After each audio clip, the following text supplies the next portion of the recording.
S'allonger dans un lit confortable pendant des heures, regarder les toutes dernières séries, jouer à des jeux et peut-être même s'immerger dans la réalité virtuelle. Non, ce n'est pas un dimanche pluvieux idéal. C'est la façon dont tu vas probablement occuper ton temps dans un avion du futur.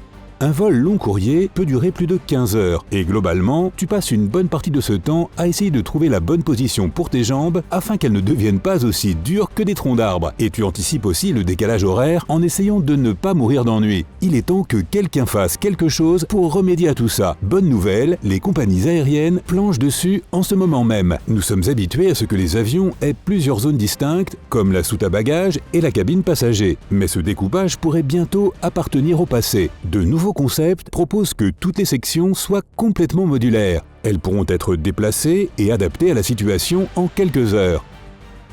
On évoque même l'idée que les passagers passent tout le vol dans la soute. Ne t'inquiète pas, cela ne signifie pas que tu seras sanglé avec tes bagages. Au contraire, tu dormiras confortablement dans une couchette. Idéal pour un vol de nuit. Les sièges assis debout, en revanche, sont à l'opposé de la recherche du confort. De nombreuses compagnies aériennes feraient tout pour réduire le coût des billets et faire tenir plus de passagers dans la cabine. Les sièges assis debout sont beaucoup plus légers que n'importe quel siège de classe économique et ils permettent de faire entrer beaucoup plus de passagers. Mais ils ne sont en aucun cas adaptés à un vol longue distance. Tu peux à peine t'asseoir sur ces soi-disant sièges. Espérons que ce concept ne devienne pas trop populaire. Revenons-en aux bonnes nouvelles. Tu es allongé, il y a un écran devant toi qui te montre le dernier épisode de ta série préférée et tu contrôles tout à l'aide de ton smartphone ou de ta tablette. Mieux encore, tu es totalement séparé des autres passagers. Ces cabines individuelles, appelées air-lair, sont superposées, ce qui offre beaucoup plus d'espace pour chacun. Et les systèmes de divertissement interactifs, comme ces écrans, sont déjà présents dans certaines cabines d'avion. Mais il existe d'autres solutions. Ces dernières années, la technologie de la réalité virtuelle a été au centre de toutes les attentions. Étonnamment, elle peut aider à réduire le stress pendant un vol, car les lunettes de réalité virtuelle peuvent tromper ton cerveau pour qu'il se sente plus à l'aise et te faire oublier que tu es à plus de 9 km au-dessus du sol. Combine-les avec des sièges provenant directement d'une salle de cinéma et n'importe quel vol peut devenir un marathon cinématographique. Le popcorn en moins. Ces sièges sont le compromis parfait. Ils sont compacts, légers et confortables. Ils se plient lorsqu'ils ne sont pas occupés et s'adaptent à la personne qui s'y assoit.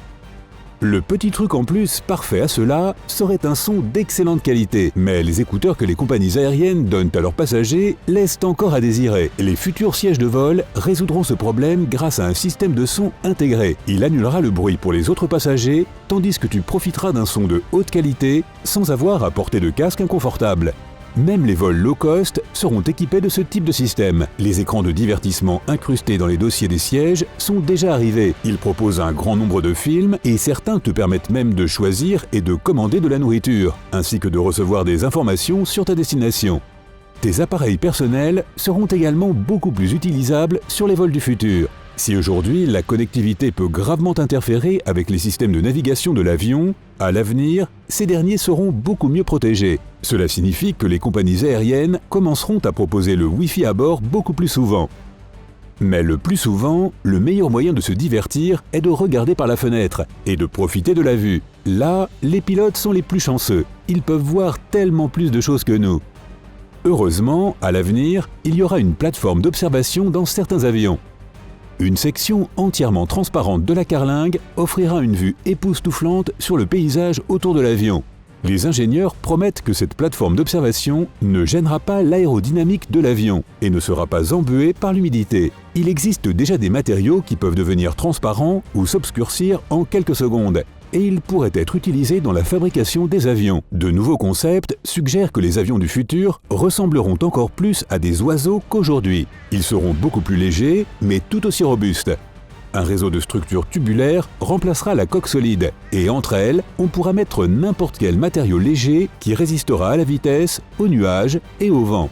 Ok, peut-être qu'une coque entièrement transparente, c'est un peu trop demandé. Mais les écrans pourront être non seulement divertissants, mais aussi très utiles. L'une des propositions pour l'avion du futur est de se débarrasser de la longue cabine et de transformer l'avion en aile volante géante, le faisant ressembler à une raie.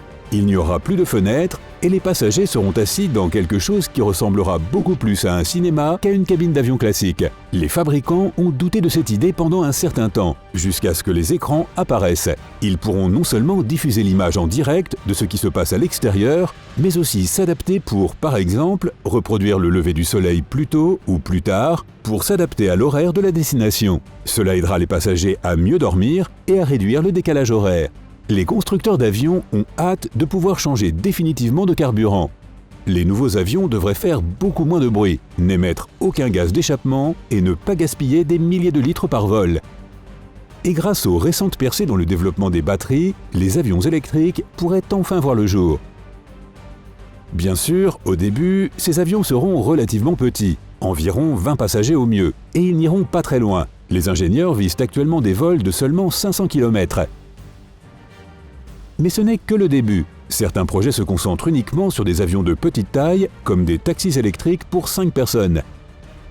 Ces taxis décolleront verticalement et rendront obsolète tout le concept d'embouteillage.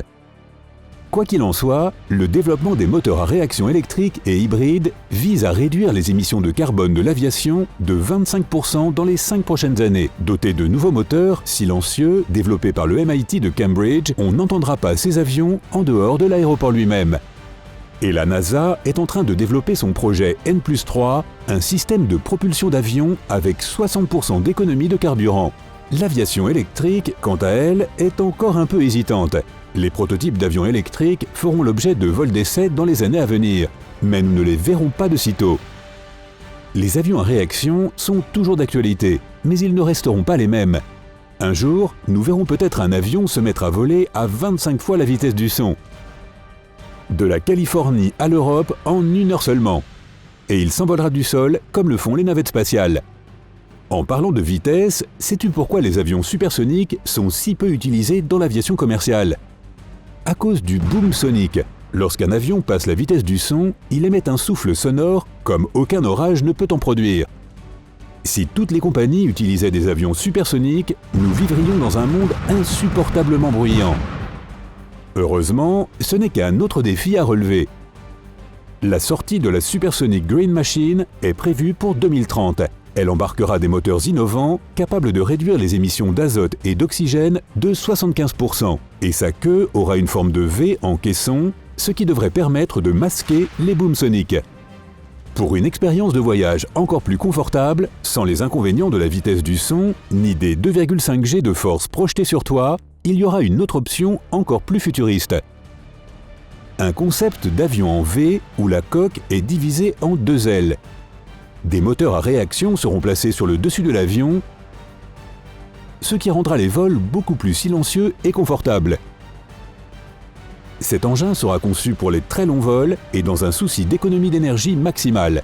Il consommera 20% de carburant en moins et pourra embarquer plus de 300 passagers. Pour toutes les nouveautés mentionnées, le seul problème est le manque d'investissement. Mais espérons qu'avec le temps, au moins certains des projets les plus ambitieux disposeront d'un budget suffisant pour être lancés et que nous volerons dans des avions plus confortables, plus sûrs, plus écologiques et plus rapides que jamais. Si tu as appris quelque chose de nouveau aujourd'hui, mets un like à cette vidéo et partage-la avec tes amis. Et voici d'autres vidéos que tu vas sûrement apprécier. Clique sur celle de gauche ou de droite et reste du côté sympa de la vie.